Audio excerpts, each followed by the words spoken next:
salue dans le nom de Jésus. Alors je sais que la conférence s'arrête à 17h, il est 17h moins 25.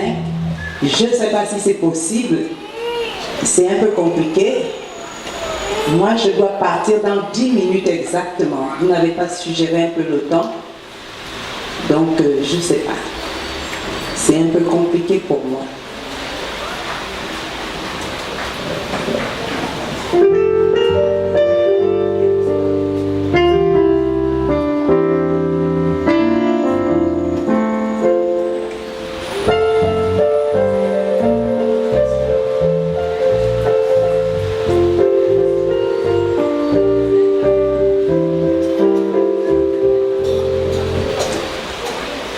Amen. Donc je vais essayer d'arriver, si vous me permettez, d'arriver jusqu'à 17h pile. Amen. Et puis on va essayer d'y aller comme ça. Alléluia. Donc j'aurais bien aimé danser avec vous, mais vu le temps, ça n'est plus possible. On dansera un autre jour. Amen. Alléluia. Acclame très fort le Seigneur. Amen. Alléluia, on vient d'écouter une merveilleuse prédication. Je suis content de vous voir encore cet après-midi. Vous êtes de merveilleuses créatures du Seigneur. Alléluia. Et je me réjouis d'être avec vous. Amen. Et on vient d'écouter une merveilleuse prédication. Si je ne termine pas là, je vais voir si demain je peux terminer, faire la conclusion. Amen. Mais je vais quand même essayer parce que les choses de Dieu, il faut mieux ne pas commencer. Et si on commence, il faut les terminer. Amen. Amen. Donc, je disais, quand vous avez écouté une merveilleuse prédication, un merveilleux enseignement tout à l'heure, et dans l'enseignement, il y a certaines choses en dehors de ce qui vous a été donné qui étaient bien dans l'ensemble. Tout était bien. Mais la chose pour laquelle je voudrais reprendre, c'est que Maman Angèle vous a parlé de la formation. Amen. Qu'en ce moment, vous êtes, Dieu est en train de vous former. Amen. Et elle a parlé aussi de la mise à part. Et pour résumer, en gros, dans tout ce qu'elle a dit, mise à part, c'est pour le Seigneur. C'est ne plus faire les choses comme tout le monde. C'est marcher divinement. C'est parler divinement. C'est, comment dire ça, s'habiller divinement. C'est, comment dire ça, poser des actes divins. Quand je dis, c'est-à-dire s'habiller comme un serviteur de Dieu. Poser des actes divins, c'est ça en gros, quelqu'un qui est mis à part. Tant que tu poses encore les mêmes œuvres que le monde pose, tu n'es pas mis à part. Et c'est à cela que tu dois arriver. Poser des actes divins, faire des enfants de façon divine. Je l'ai dit, je pense, un dimanche ou à la réunion des femmes, tous ceux qui font des enfants hors mariage, ce ne sont pas les enfants de l'alliance. Ce sont des enfants que vous allez faire souffrir. Vous ouvrez la porte à Satan dans la vie de ces enfants. Vous pensez leur faire du bien, mais vous leur faites plus de mal que de bien. Surtout quand ça a été fait dans le Seigneur. Je sais que certains parmi vous ont des enfants, mais je préfère vous dire la vérité pour que vous connaissiez déjà le prix que vous aurez à payer avec cet enfant et que vous commencez déjà à mettre cet enfant dans la prière et que vous commencez à lui montrer le chemin du Seigneur pour que cet enfant soit sauvé. Amen. Parce que ce n'est pas un enfant de l'alliance. Dieu ne le traitera pas comme l'enfant que tu as fait en mariage. Voilà pourquoi il a dit à Abraham, il y avait Ismaël, n'est-ce pas? Et il y avait Isaac. Mais Ismaël n'est pas traité comme Isaac. Ismaël n'est pas traité comme Isaac. Et Ismaël ne sera jamais traité comme Isaac. Pourtant, Ismaël n'était pas du diable. Quand Ismaël était dans le désert avec sa mère, n'est-ce pas, que l'ange de Dieu est venu, l'ange de Dieu a dit, oui, j'ai entendu ton cri, il a creusé un puits pour que l'enfant soit quand même abreuvé. Mais Ismaël jusqu'à aujourd'hui se cherche. Et quand vous faites un enfant en mariage, vous êtes en train de créer un enfant qui va se chercher.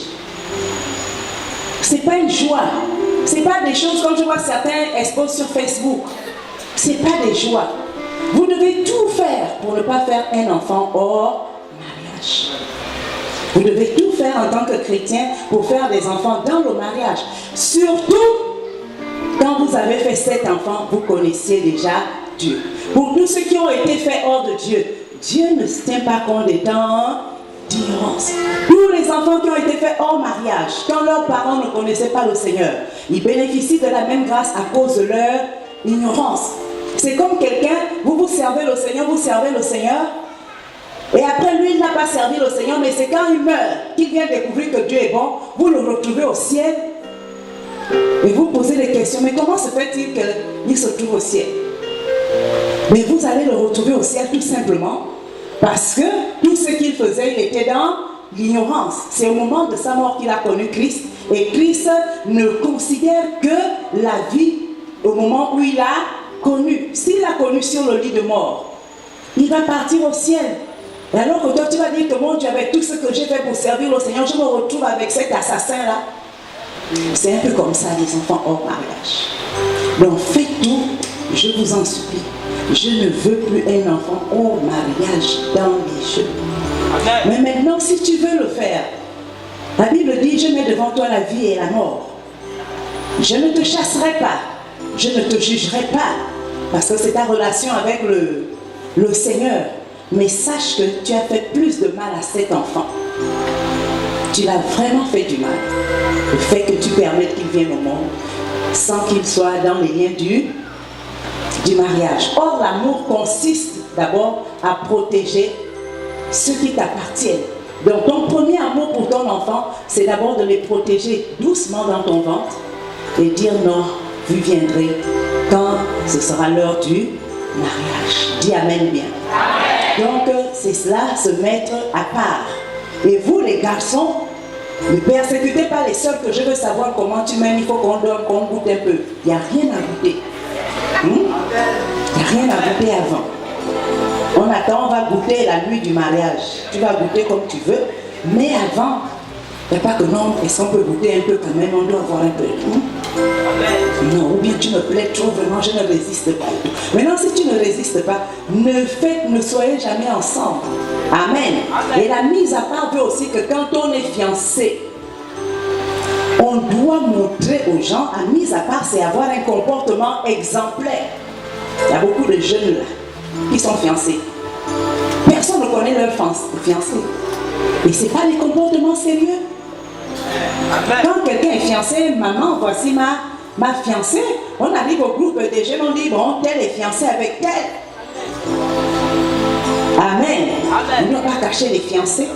Alléluia. Amen. Ça ne se fait pas jeune. Et les jeunes filles, on ne détruit pas les mariages. Les mariages. Si tu as trouvé un mari, tout ça, c'est les mises à part. Et que le cœur te fait boum, boum, boum, pour l'homme là, mais quand tu vois qu'il est marié, que tu regardes le Seigneur, tu dis, arrière de moi, Satan. Ce désir n'est pas de Dieu. Dieu ne pourra jamais te donner le désir. Le désir que une jeune peut avoir pour un homme marié, ce n'est jamais un désir saint. Très bien. Ce n'est pas un désir de Dieu. C'est le diable. Parce que Dieu, même si le Dieu ne pourra jamais te donner un désir pour un homme marié, parce que Dieu n'est pas celui qui sépare les mariages, et Dieu n'est pas dans les adultères. Amen. Et quand si tu as commis ça, tu dois beaucoup te repentir parce que l'esprit adultérien habite en toi. Amen. Je vous dis la vérité. Il y a des choses quand nous faisons, ça veut dire que l'esprit adultérien habite en toi et que quand tu seras dans le mariage, puisque tu as commis l'adultère dans le Seigneur est la chose que l'on craint le plus. Mais à plus forte raison, on craint plus le Seigneur que le lien de mariage. Donc si tu as commis ça, tu dois te repentir. Seigneur, lave ma robe souillée. Seigneur, déchire ma robe d'adultérienne ou d'adultérien. Amen. Amen. Là, ça c'est quelqu'un qui est mis à part. C'est quelqu'un qui dit, je n'accepterai pas de me souiller pour le Seigneur. Maintenant, je vais commencer par